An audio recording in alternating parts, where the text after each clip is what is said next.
Existe actualmente un debate abierto dentro de la Iglesia Adventista en torno a la ordenación de la mujer al ministerio, si puede o no puede una mujer ser apartada para el ministerio pastoral.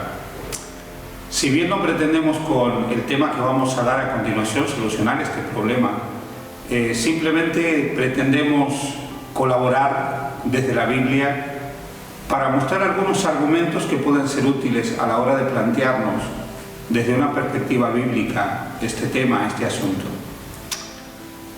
Algunos argumentan que durante todo el periodo del Antiguo Testamento Dios no llamó a mujeres al ministerio sacerdotal, por ejemplo. Dicen que no hay evidencia que mujeres sean llamadas como sacerdotisas, y ya que entienden que el ministerio sacerdotal es una figura del ministerio pastoral en el Nuevo Testamento, concluyen que debido a esto no pueden ser apartadas las mujeres para el ministerio. También expresan algunos que como Jesús llamó solamente hombres como apóstoles, evidentemente esto es prueba de que una mujer no puede ser llamada tampoco al ministerio pastoral. Sin embargo, cuando nosotros vamos estudiando la palabra de Dios, encontramos algunas soluciones a este dilema. Descubrimos, por ejemplo, que ya el Antiguo Testamento habla de hombres o mujeres que son apartados para un servicio especial a Dios. Hombres o mujeres que son apartados para cumplir una forma de ministerio, una tarea que Dios les encarga, que Dios les dedica. Y me estoy refiriendo a un grupo de hombres o mujeres que se mencionan en el capítulo 6 del libro de Números, a los nazareos. Los nazareos eran apartados por Dios como tales, sin distinción de sexo, de casta o de posición. Sin ser de una tribu determinada, de Israel, o de una familia determinada, o de un sexo determinado, eran llamados y apartados por Dios para su servicio. Es interesante que la palabra nazareo puede ser traducida como singularizado, dedicado, separado. Viene del hebreo nazir, que justamente significa separado, dedicado o consagrado. Esto muestra que ellos realmente recibían de una forma o de otra una invitación dirigida por Dios a fin de apartarse para poder servir a Dios.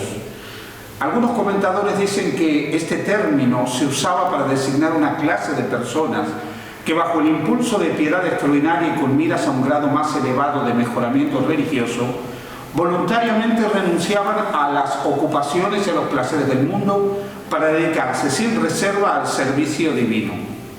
El voto podía ser tomado por personas de ambos sexos, con tal que tuvieran la disposición de hacerlo, y para tiempo limitado en algunos casos. Generalmente podía ser incluso por un mes, o hay casos en que encontramos que era un voto que se tomaba para toda la vida. El Antiguo Testamento presenta dos clases de nazareos: los que se ofrecían voluntariamente a Dios y aquellos a los que Dios nombraba. Los reglamentos que regían a los nazareos voluntariamente se encuentran, como ya mencionamos, en el capítulo 6 del libro de Números. Tanto los hombres como las mujeres podían hacer un voto especial a Jehová para vivir como nazareos durante un periodo de tiempo determinado. Encontramos también que nazareos como Samuel, primera de Samuel 1:11, y Juan el Bautista, podemos ver Lucas 1:15, fueron nazareos para toda la vida. En el caso de los padres de Sansón, incluso recibieron la instrucción de que su hijo debía ser nazareo desde su nacimiento. Así lo encontramos en Jueces, capítulo 13, versículos 5 al 7. Pero sabemos que Sansón fue notoriamente infiel a este voto.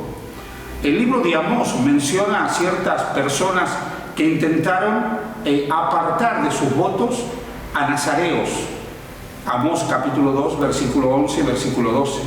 Y en el Nuevo Testamento encontramos que Pablo hizo lo que aparentemente era una forma modificada del voto de nazareo como preparación para su última visita a Jerusalén, como lo expresa Hechos 18, versículo 18 y capítulo 21, versículos 20 al 26.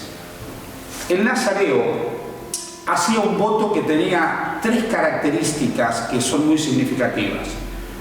Primero, no debía tomar ninguna bebida embriagante, tampoco debía comer ningún producto de la vid, tanto si estaba verde como maduro o seco, no beber nada de su jugo, independientemente de que fuese mosto o estuviese ya fermentado o no.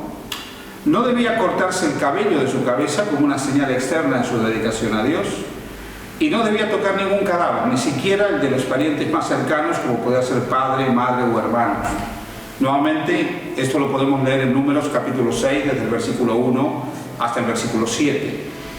Ahora bien, cuando nosotros analizamos cada una de estas disposiciones que tenían que ver con el voto del nazareo, encontramos que están asociadas, profundamente vinculadas con el sacerdote del pueblo de Israel, y es más, con el sumo sacerdote del pueblo de Israel.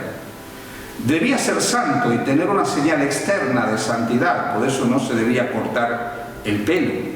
La misma palabra hebrea para hablar de esta señal de santidad, nazir, se usa con respecto a la mitra, a la lámina de oro que llevaba en la mitra el sacerdote, que decía santidad a Jehová. Tanto el sacerdote, el sumo sacerdote de Israel, como el nazareo tenía una señal externa de santidad sobre su cabeza. También encontramos que el sumo sacerdote y los sacerdotes no podían beber vino ni licor embriagante cuando desempeñaban sus deberes sagrados delante de Jehová, debido a la seria responsabilidad de sus cargos, como lo demuestra Levítico 10, 8 al 11 y Levítico 21, 10 y 11. De la misma forma, al igual que el sumo sacerdote no se le permitía tocar ningún cadáver, ni siquiera el de sus parientes más cercanos, el nazareo tampoco lo podía hacer.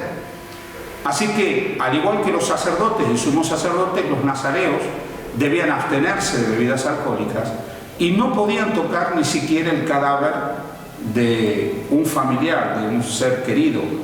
En el caso de producirse contacto con un cadáver o que fuera accidental, esto hacía ritualmente inmundo al nazareo, lo cual lo llevaba a tener que empezar de nuevo su voto. Así que aquí encontramos una conexión entre el nazareo y el sacerdocio y el sumo sacerdocio del Antiguo Testamento. Algunos comentadores expresan que el nazareo o nazir era un hombre o mujer consagrado a Dios por un determinado periodo de tiempo, y que las normas que encontramos en el libro de Números codifican una práctica antiquísima y la adaptan al ritual levítico que nosotros encontramos escrito por Moisés para la tarea de los sacerdotes y sumos sacerdotes del Antiguo Testamento. Se dice también que su santidad, dicen otros comentaristas, su santidad era al mismo nivel que la del sumo sacerdote, porque un sacerdote podía contaminarse cuando moría un pariente cercano, pero el sumo sacerdote no.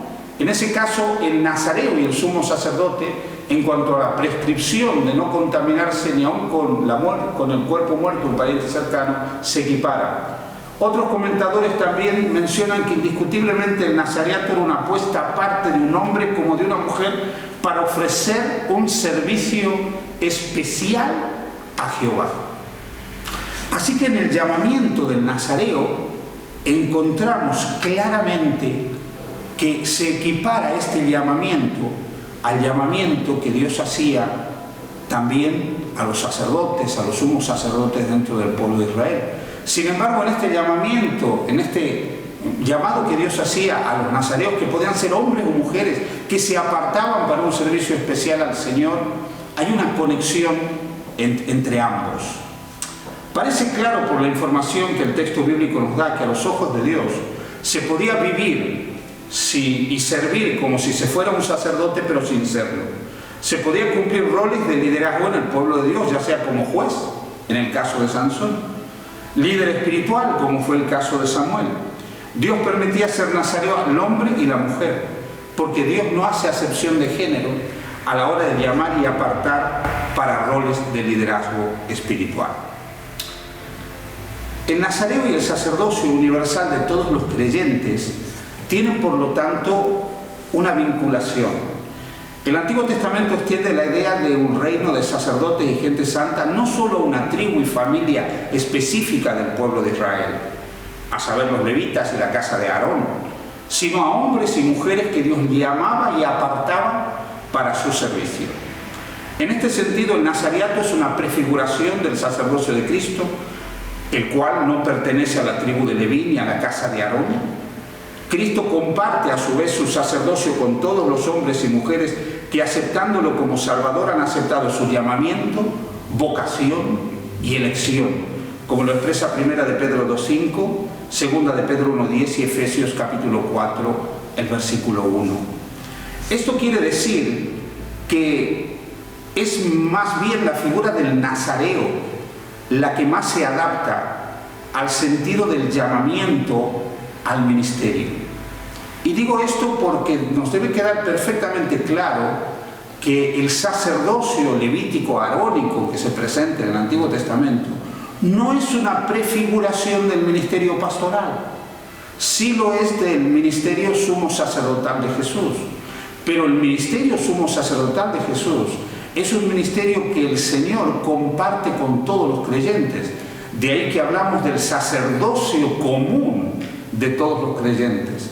Así que tomar la figura del sacerdote del Antiguo Testamento y aplicarla al ministerio pastoral del Nuevo Testamento y decir que porque Dios llamaba solo hombres al sacerdocio, las mujeres no pueden ser llamadas y apartadas para el ministerio pastoral, no parecería estar acorde con lo que ya encontramos en el Antiguo y en el Nuevo Testamento.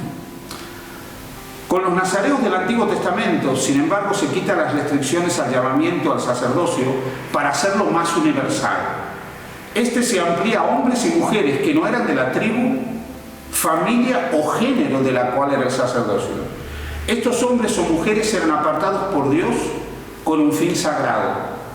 No todos eran nazareos, y los que eran apartados como tales lo eran, como se desprende de los relatos bíblicos, para servir al pueblo de Dios. Desde este punto de vista ya encontramos en el Antiguo Testamento ejemplos de llamamiento a mujeres al servicio, pero llamamiento donde se equipara este llamamiento de la mujer y liderazgo de la mujer al del hombre.